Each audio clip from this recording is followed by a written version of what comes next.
here with Rocio Rodriguez, who is one of the more than 40 artists in the exhibition Drawing Inside the Perimeter. And Rocio, I know you've been making this fantastic wall drawing behind us the last couple days. How is making a wall drawing different from making a more discrete drawing on paper for you? Making a wall drawing is a real physical act.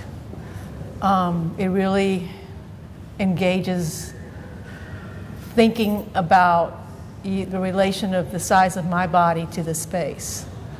And on a paper, a small paper like 18 by 24, it's more of a mental, performative thing. This involves a certain kind of physicality. And also, I'm very aware of the space I'm in when I'm making a wall drawing and how that affects the space.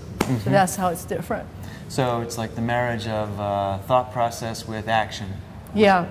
Even though when you're drawing on paper, it's still very active because it's very fast. Much faster than painting, you might say. Depends, but usually, because it's but this is large and I work it from all angles at the same time. I try to advance the drawing at the same stage as I'm going through it and not finish one part and then move on to the next. And I'm constantly gauging how it's affecting the space around me. Now, it's interesting that you did not sort of obey the boundaries of the wall behind us, instead went across those boundaries and made work on the columns and went from floor to ceiling. And so in a way, it's when you have a piece of paper, you've got the boundaries of the sheet of paper you're working within. Right. And that, I guess, is something that helps for the audience to become absorbed in the piece as you're describing you become absorbed in the making of it. Right. And with a drawing like this, you kind of feel like you can walk into it. But in a small drawing, there's always that, as you said, those four edges that keep it in a separate space. And I call that more of a mental space. But with something this large, your body reacts to it when you're thinking about it, doing it, and then I suppose as a viewer. Right, right. So it becomes part of the architecture. Right. In a way, but also part of the sort of mental architecture that your body inhabits. Right. Sort of illusory kind of space as well. Right, right. And it was important for me to consider what the space looked like in relation to what I was putting on there.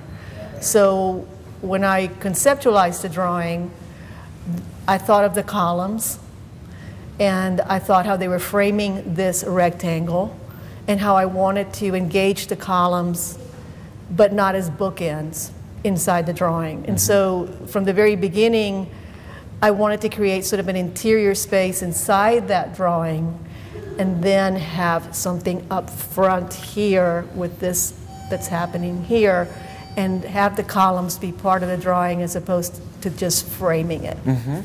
And you mentioned that you did a drawing in advance of this, so that's part of your preparation for a large public wall drawing. You do studies and preliminary drawings. Yeah, I like to, when I'm doing something this large and it involves a site-specific space, I like to have a lot of time to really kind of mull over what I'm doing with it. So I'll start some drawings, small drawings, and then I'll mull them over, and before it's all over, I've changed it 20 times. And then when I come here, I also make adjustments, because it's not just about copying it and then making it big.